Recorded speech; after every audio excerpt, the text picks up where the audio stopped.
Hello everyone, good morning. Welcome back to Kajal real blog. कैसे हो आप सब लोग? आशा करते हो आप सब लोग बहुत अच्छे होंगे। मैं भी ठीक हूँ। तो आज हैप्पी धनतेरस मैं आप सबको बोल रही हूँ क्योंकि आज है धनतेरस और ये ब्लॉग 2 दिन पहले का है। इधर मैं बहुत ज़्यादा बिजी थी अपने कामों में, इस वजह से मैं एडिट नहीं कर पाई थी। तो कल रात को मैं एडिट तो कर दी थी लेकिन वॉइस रिकॉर्ड मैं नहीं की हुई थी। तो यहाँ मैं सुबह में अपना चल लग गई थी रूम की क्लीनिंग करने के लिए, क्योंकि किचन तो मेरा हो चुका था, रूम नहीं हुआ था। तो मैं सोची कि आज मैं रूम को कर दूँ, क्योंकि बच्चों को ना साथ में लेकर के अकेले ये सब करना ना बहुत मुश्किल होता है। तो ऐसे धीरे धीरे जैसे जैसे टाइम मिलता है मैं अपना कर ली थी। और आज था मंगलवार ना, तो मेरा फास्ट भी था, मतलब जिस दिन मैं ब्लॉग शूट कर रही थी। तो यार मैं बिछावन को अपने साइड कर दी थी। उसके बाद मैं आ चुकी थी अपना रूम झाड़ने के लिए। कम ही गंदा था क्योंकि नवरात्रि के टाइम ना ये सारी चीज़ों को मैं सफाई की हुई थी, तो उतना तो धूल मिट्टी नहीं जमा था। धूल था लेकिन झोल वगैरह जो होता है वो ज़्यादा नहीं था। और खाना बनाना नहीं था, इस वजह से मैं थोड़ा फ्री हुई थी। ये है नहीं, ये तो अब बहुत दिनों से नहीं है यहाँ पे। बच्चों को साथ सारे कामों को मैनेज करना बहुत ज़्यादा मुश्किल हो जाता है, बहुत ज़्यादा। और किचन को मुझे जिस दिन मैं सफाई की थी ना, उस दिन मैं बहुत ज़्यादा थक गई थी, सुबह से शाम हो गया था। ये है ना कि काम भी करो, एक नज़र बच्चे की तरफ रहता है, उनकी भी फरमाइशें पूरा करो। तो आज मुझे खाना नहीं बनाना था, तो मैं बाबू के लिए रात को बनाई हुई थी आलू का पराठा, उसी में से था तो बाबू खा लिया था। बाबू को नहीं इन सारी चीज़ों खाने में बहुत अच्छा लगता है, मज़ा भी आता है। बोलता मम्मी ये तो बहुत टेस्टी है। पूरे दिन अगर उसको लिट्टी या फिर आलू का पराठा पूरी दोनों तो बहुत खुशी से खाता है अपना।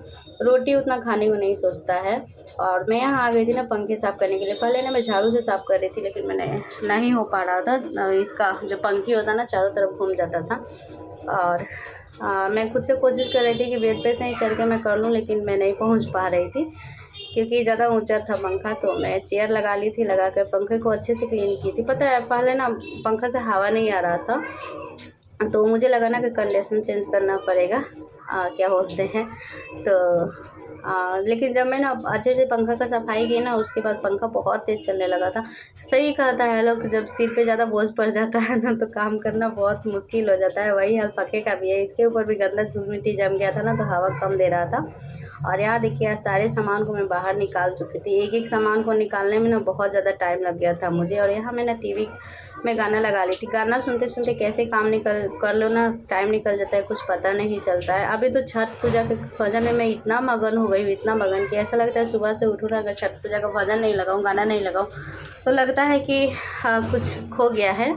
इतना मुझे मतलब छठ पूजा का सॉन्ग सुनने में इतना मन लगता है ना, इतना अच्छा, इतना सुकून मिलता है मुझे कि मैं क्या ही बताऊँ।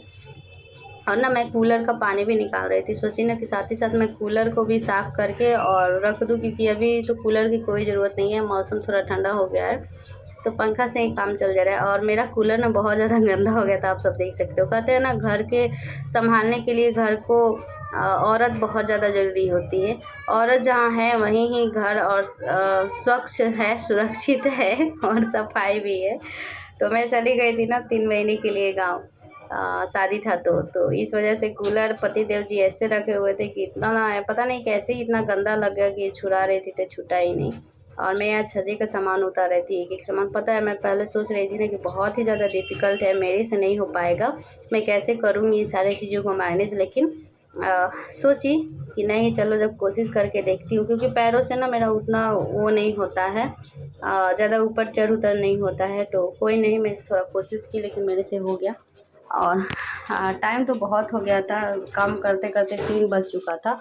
4 बजे तो मैं पूजा की, क्योंकि एक एक सामान को निकालो, एक एक सामान को सेट करो, बहुत ज़्यादा मतलब परेशानी हो जाती है। उसी में 2 बच्चे को लो, बच्चे सब में ना जितना काम नहीं करो उतना बच्चे सब में मेहनत लगता है भाई, उन लोगों के साथ टाइम निकल जाता है। और यहाँ देखिए आप सब देख भी रहे होंगे मेरे फेस का रिएक्शन। बाबू बदमाशी कर रहा था ना, वंशु को परेशान कर रहा था, मैं उसी को डांट रही थी।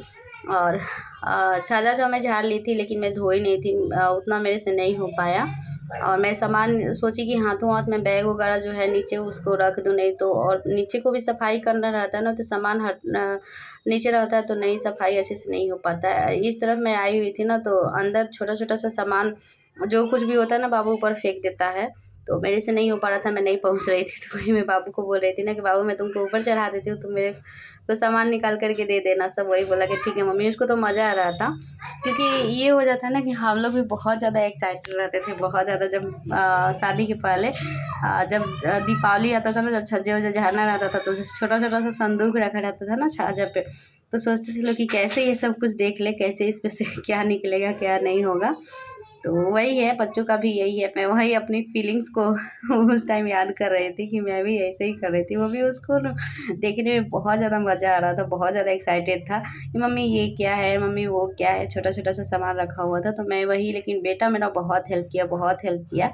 इतना छोटा है देखने में, लेकिन बहुत हेल्प करता है मेरा। साथ ही में आ गई थी ना वो पर्दा धोने के लिए, निकालने के लिए, क्योंकि मैं सोच रही थी ना कि आज इन सारे कामों को मैं निपटा दूँ। जितना चादर वगैरह था, मैं ना सच में 5 बार मैं कपड़ा धोई हूँ, 5 बार मैं मशीन सेट की हूँ, और पूरा कपड़ा मेरा धुल चुका था।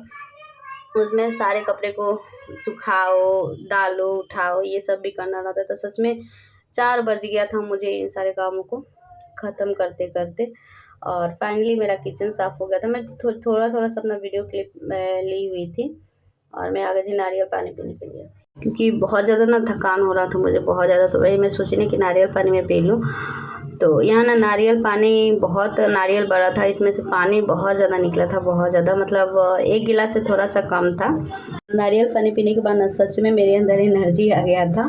और ये नारियल पानी पीने के बाद और भी जो कुछ भी मेरा काम था ना, कपड़े धोना, डालना, या फिर बाहर मैं कूलर को साफ़ कर रही थी ना, कूलर को साफ़ करने में ही मेरा पूरा 1.5 घंटा निकल चुका था। वो कपड़े धोने वाले ब्रश से पहले मैं रगड़ रगड़ के साफ़ की, उससे नहीं हो पाया, तो स्टील का जो जूना था ना, मैं उससे साफ़ कर रही थी, लेकिन हो ही गया था।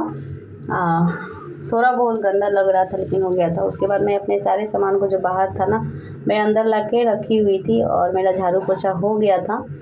उसके बाद ये ना आप सबको गंदा दिख रहा होगा, मैं धीरे धीरे इसको सेट करूँगी। तो यही था मेरा आज का ये वीडियो।